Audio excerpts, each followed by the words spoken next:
Hey everyone, it's Konami. Hi, and welcome back to my channel. So, guys, it's been a while. What has it been like a year or something? I mean, let's take a look at all the videos I've done this year.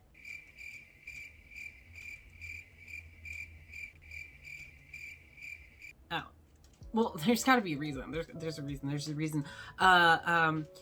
Time flies when you're in the middle of a pandemic. Yeah, but that's a different video for a different day. Today you're here for the content, and today's content and video is whatever this says. Aside from the video about my lashes, the very last video that I made was about my nails. It has been a year, literally, of me using polygel in lieu of acrylic, and I've got to say, I freaking love it. I'll always have a soft spot in my heart for acrylic, but polygel is an easier medium to use. It is a lot more forgiving. It is very versatile, and it is safer to use around my pet, my family, and my roommates. I've challenged myself with a few of these designs over the past year, and I'm super proud of the work that I've done, even though they're not perfect. But over this last year, there is a challenge that I haven't attempted, and today we are going to be doing that in this video. This video is dedicated to my friends Thanks for the Venom and Katie from Bling and Katie, who decided to put me up to the challenge of making a video about doing a polygel infill.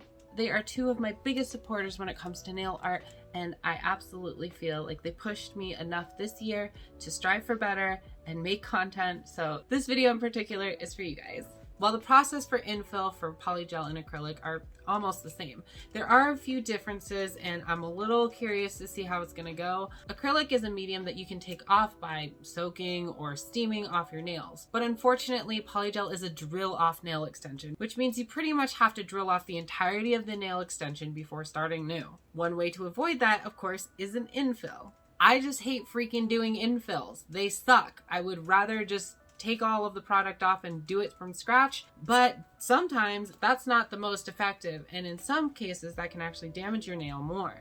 So come on and join me on this journey today as we look and see if I can get it done. This is gonna be a freaking disaster. As a reminder, I'm not a professional nail artist, nor am I claiming to be. This is just for fun to see if I can do it. So without further ado, let's go. All right guys, here are my nails. Oh gosh. Oh, these are bad. Oh, they're very bad. There is some lifting and a ledge. I definitely rushed this set for Christmas. Not trying to make excuses for myself, but content, right? Let's fix this. We're gonna start with a big flame diamond drill bit. I use diamond drill bits anytime I'm working around the natural nail because they are a lot less aggressive and you can still be very precise as long as you take your time. I'm going over the bottom edge where that nasty ledge was and trying to make it a little more flush with the natural nail. I'm also going over the sides to even those up and underneath the cuticle to loosen that dead skin so that it'll be ready for the application. I'm also going to hit up the bottom side of the nail. Sometimes there is remnants from the last application of polygel, and that just needs to be cleared out so that the natural nail can continue to grow. For the next step, we are going to take a mandrel bit as well as coarse sandpaper, and we're going to knock off the gel nail design on top, as well as further blend that nail extension into the natural nail.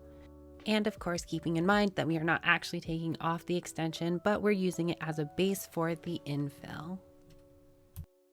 And here I'm taking nail file, squaring up the edges and repointing my point and not being anywhere near the camera, apparently. I also used a buffing block to buff the top and make sure that it's all even. And this part is just the same as any other nail application. We start by pushing back our cuticle and getting it ready. Then I took a small flame diamond drill bit and I went underneath the cuticle again just to make sure, not to pat myself on the back, but I did a pretty good job because as you can see, there's not that much dead skin. This next part, if you don't know how to cut this, just don't. Do not cut the skin around your cuticle. I've just been doing it for years, which is why I'm showing you in ×1 speed to show how precise and careful I am. But if you don't know how to do it, use a dissolving gel or a ball drill bit to get it off, but otherwise just don't do it. So I wanted to show my middle finger because here there is actual lifting and there is a ledge, so I do a little bit of a different process to fix this one. I started by pushing the cuticle back.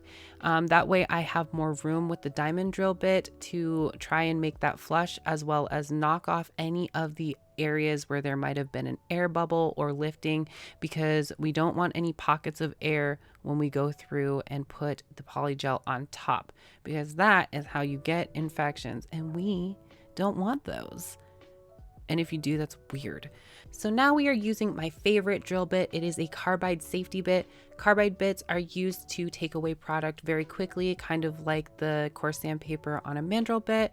It also has that rounded safety tip, so you can use it around your cuticles without it eating up your cuticle skin. So I highly recommend it. For beginners, it's amazing. Next, I am going in with that big flame diamond drill bit and clearing that out.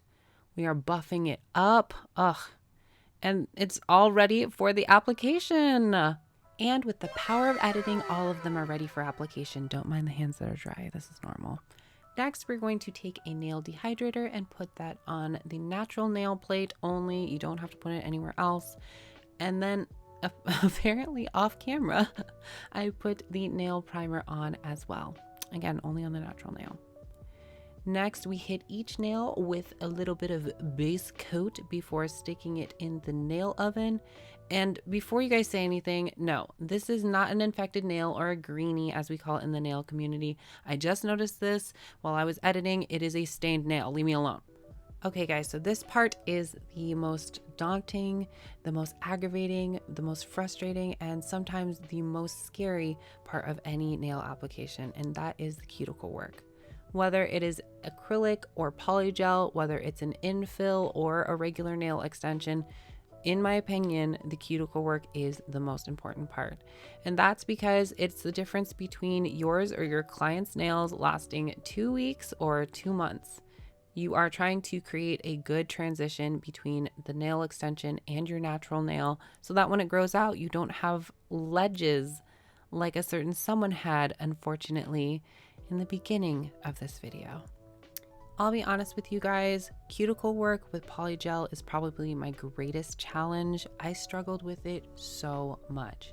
When you are using acrylic, it sets up while you are working with it, so you can kind of shove it into place before it cures.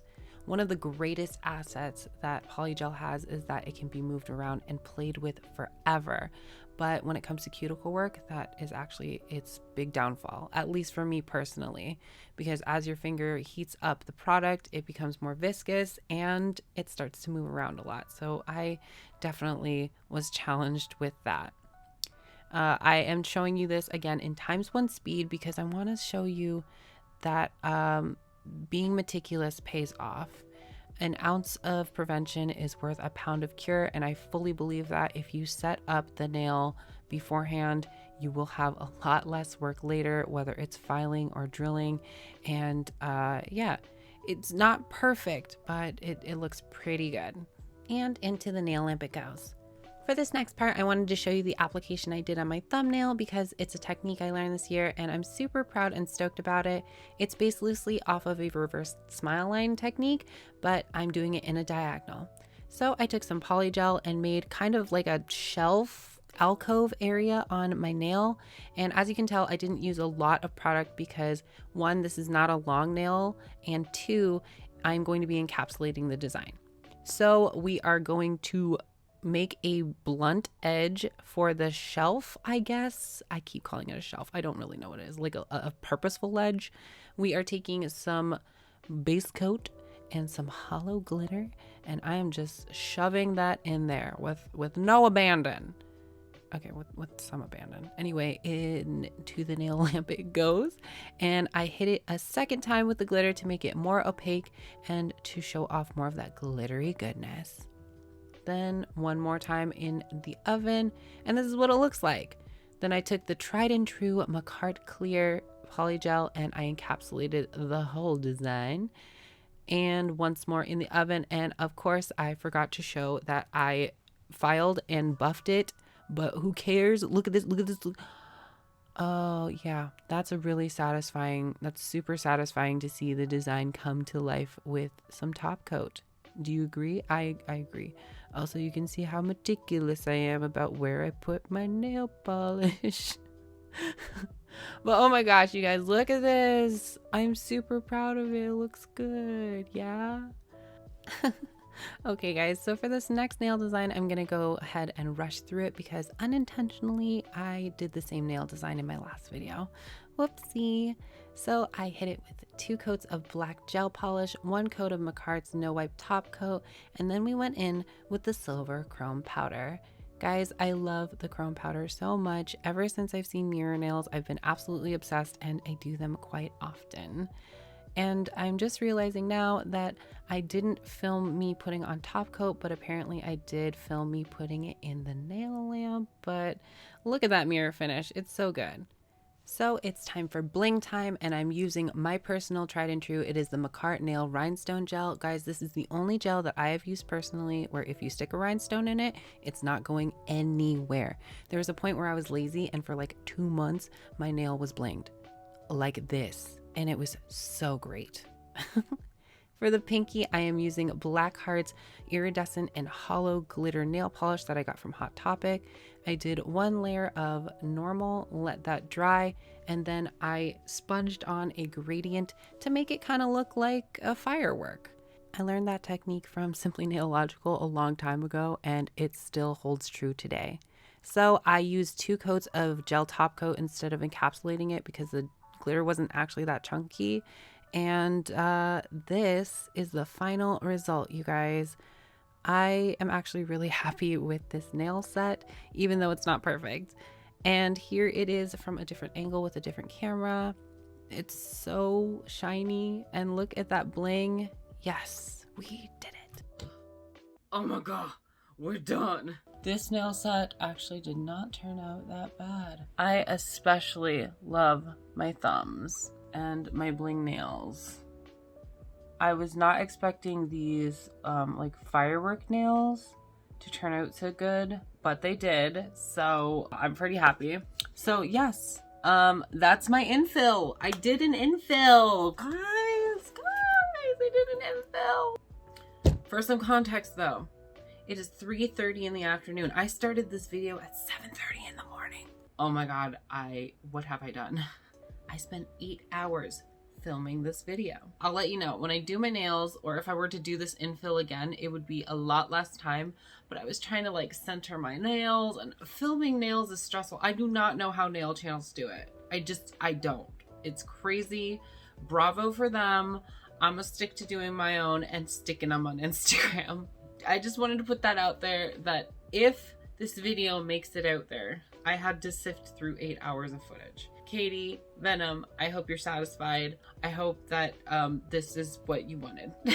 So if not, I don't know if I'm gonna do it again. Okay guys, so that's it for the video. I hope you guys liked it. I don't know if this is like a new format, if I'm feeling like myself, if this is how I'm gonna do things from now on.